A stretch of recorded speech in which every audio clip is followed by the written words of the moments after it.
friends and families, welcome to free baking class by Elfin. இன்னைக்கு ஒரு பர்ஃபெக்ட்டான Blondie recipe தான் பார்க்க போகிறோம். ஒயிட் சாக்லேட் ப்ரௌனிங்கிறது வேறு, பிளாண்டிங்கிறது வேறு. ஸோ வந்து ரெண்டையும் போட்டு ஒன்றுன்னு நினச்சிக்காதீங்க. நான் கொடுத்துருக்க மெஷர்மெண்ட் படி கரெக்டாக நீங்கள் பண்ணிங்கன்னா பர்ஃபெக்டாக நீங்களும் வீட்டிலே ஒரு Blondie வந்து ரெடி பண்ணலாம்.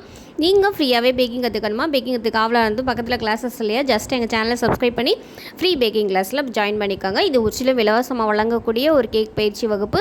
இதுக்கு நீங்கள் எந்த ஒரு ஃபீஸும் கட்ட தேவையில்லை, எந்த ஒரு எஜுகேஷன் குவாலிஃபிகேஷனும் தேவையில்லை. ஜஸ்ட்டு சேனலை சப்ஸ்கிரைப் பண்ணி ஃப்ரீ பேக்கிங் கிளாஸில் ஜாயின் பண்ணிக்கோங்க.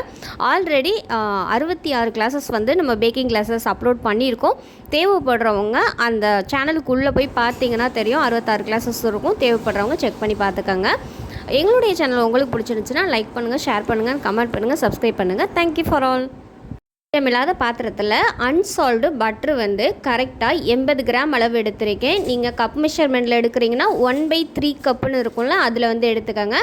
இந்த பட்டரை வந்து நான் மெல்ட் பண்ணி எடுத்துக்கிறேன். அதாவது நல்லா உருகணும், ஆனால் அதே நேரத்தில் பட்ரு வந்து கொதிக்கக்கூடாது. ஸோ வந்து எல்லாமே உருகுனதுக்கப்புறம் கம்ப்ளீட்டாக, அதாவது எண்ணெய் மாதிரி ஆனதுக்கப்புறம் நீங்கள் வந்து அதை எடுத்து கீழே வச்சு ஆற வச்சுடுங்க.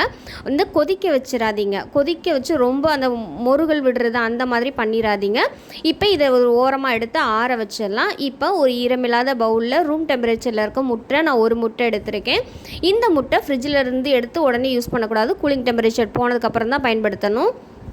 பவுட்ரு பண்ண சுகர் வந்து கரெக்டாக 100 கிராம் அளவு எடுத்திருக்கேன். 250 ml கப்பில் அரை கப் அளவு சுகரை எடுத்துகிட்டு அதை மிக்சியில் பொடி பண்ணி சேர்த்திங்கன்னா 100 கிராம் கரெக்டாக வரும். இந்த சுகரை இது கூட நம்ம சேர்த்துக்கலாம். இது கூடவே நாட்டு சர்க்கரை அதே அளவு 100 கிராம் அளவு எடுத்துக்கோங்க. நாட்டு சர்க்கரையும் சரி, ஒயிட் சுகரும் சரி, நல்லா பொடி பண்ணி பவுடர் ஆனதுக்கப்புறம் தான் இந்த ரெசிபிக்கு நீங்கள் பயன்படுத்தணும். 1/4 டீஸ்பூன் அளவு உப்பு சேர்த்துக்கலாம். இது கூடவே 1 டீஸ்பூன் அளவு வெண்ணிலா எசன்ஸ் சேர்த்துக்காங்க. அதாவது 5 ml அளவு வெண்ணிலா எசன்ஸ். வேறு எந்த எசன்ஸும் சேர்க்கக்கூடாது, வெண்ணிலா எசன்ஸ் மட்டும்தான் சேர்க்கணும். எல்லாத்தையும் சேர்த்துட்டு ஒரு விஸ்க் வச்சு நல்லா வந்து கலந்து எடுத்துக்கோங்க. ஃபஸ்ட்டு வந்து கொஞ்சம் கெட்டியாக இருக்க மாதிரி இருக்கும். நீங்கள் கலக்க அந்த முட்டையில் வந்து சர்க்கரை கரைஞ்சி ஒரு க்ரீமியான டெக்ஸ்சருக்கு வரும். கண்டிப்பாக சுகர் பவுடரும் பொடி பண்ண நாட்டு சர்க்கரையும் தான் யூஸ் பண்ணணும். அப்போ தான் வந்து ஈஸியாக உங்களுக்கு கரைஞ்சி கொடுக்கும். இல்லைன்னா அவ்வளோ சீக்கிரத்தில் கரையவே கரையாது. இந்த மாதிரி நீங்கள் விஸ்க் வச்சே கலந்து எடுத்துக்கலாம். பீட்ரு வந்து அவசியம் இல்லை. இந்த பாருங்கள், ஃபஸ்ட்டு வந்து ட்ரையாக இருந்துச்சு, அதுக்கப்புறம் இந்த மாதிரி லிக்விட் கன்சிஸ்டன்சிக்கு வந்துடும். இந்த அளவுக்கு நம்ம வந்து விஸ்க் வச்சு நல்லா கலந்ததுக்கப்புறம் நம்ம ஆல்ரெடி மெல்ட் பண்ணி வச்சுருக்க பட்ரு, அதாவது 80 கிராம் அளவு பட்டரை வந்து இதில் சேர்த்துக்கலாம். பட்ரு வந்து சூடு ஆறிடுச்சு. ஆறினதுக்கப்புறம் தான் நம்ம வந்து சேர்க்கணும். சேர்த்ததுக்கப்புறம் மறுபடியும் விஸ்க் வச்சு நல்லா கலந்திங்கன்னா நல்ல ஒரு ஷைனியான லுக்கில் வந்து ஒரு பேட்டர் வந்து நம்மளுக்கு ரெடியாகி கிடைக்கும். எண்ணெய், அதாவது பட்டரை சேர்த்ததுக்கப்புறம் கொஞ்சம் வந்து பொறுமையாக கலக்குங்க, டக்குன்னு வந்து கையில் தெறிக்கும். ஸோ வந்து பார்த்து பதமாக வந்து நல்லா கலந்து எடுத்துக்கலாம். மாதிரி டெக்ஸ்சர் வந்ததுக்கப்புறம் நம்ம ஓரமாக எடுத்து வச்சிடலாம். இப்போ 250 ml கப்பில் 1 கப் அளவு மைதா எடுத்திருக்கேன். 120 கிராம் அளவு மைதா எடுத்திருக்கேன். இது கூடவே 1/4 டீஸ்பூன் அளவு பேக்கிங் பவுட்ரு சேர்த்துக்கிறேன். 1/4 டீஸ்பூன் மட்டும் போதும், பேக்கிங் சோடா வந்து தேவையில்லை. இப்போ இதை ரெண்டையும் ஒரு ஜல்லடையில் வச்சு நம்ம வந்து சலிச்சு எடுத்துக்கலாம். எடுத்ததுக்கப்புறம் நம்ம வந்து ஒரு விஸ்க் வச்சு ஜென்டலாக மிக்ஸ் பண்ணி எடுத்திங்கன்னா ஒரு ஸ்மூத்தான பேட்டராக வந்து நம்மளுக்கு ரெடியாகி கிடைக்கும். கூடவே மில்க் காம்பவுண்ட் சாக்லேட் இருக்குல்ல, அது வந்து கரெக்டாக 75 கிராம் அளவு சேர்த்துக்கோங்க. நான் வந்து சின்ன சின்ன பீசஸாக வந்து கட் பண்ணி லைட்டாக ஃப்ரிட்ஜில் வச்சுட்டு அதுக்கப்புறமா இதில் யூஸ் பண்ணியிருக்கேன்.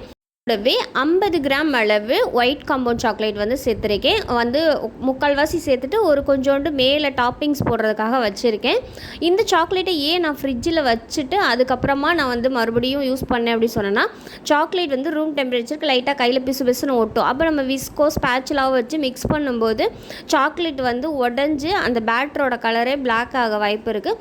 ஸோ வந்து ஒரு 2 நிமிஷம் கட் பண்ணிவிட்டு 2 நிமிஷம் உள்ளே ஃப்ரிட்ஜில் வச்சுட்டு அதுக்கப்புறம் நீங்கள் போட்டிங்கன்னா அது வந்து அவ்வளோ சீக்கிரத்தில் மெல்ட் ஆகி கிடைக்காது. ஸோ இந்த மாதிரி ஒரு கெட்டியான பேட்டராக நம்ம ரெடி பண்ணி எடுத்ததுக்கப்புறம் நம்ம ரெடி பண்ணதுக்கப்புறம் நான் வந்து 1/2 kg கேக் டின் இருக்குல்ல, அதை எடுத்திருக்கேன்.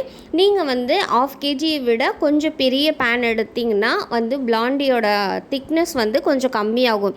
எனக்கு வந்து ப்ரௌனி சைஸ்லையாவது இருக்கணும் அப்படிங்கிறதுக்காக தான் நான் எப்போதுமே இந்த பேனை வந்து எடுப்பேன். ஸோ வந்து இதை வந்து இந்த பேட்டரை வந்து நீங்கள் டபுளாக எடுக்கும்போது 1 kg ட்ரே யூஸ் பண்ணலாம்.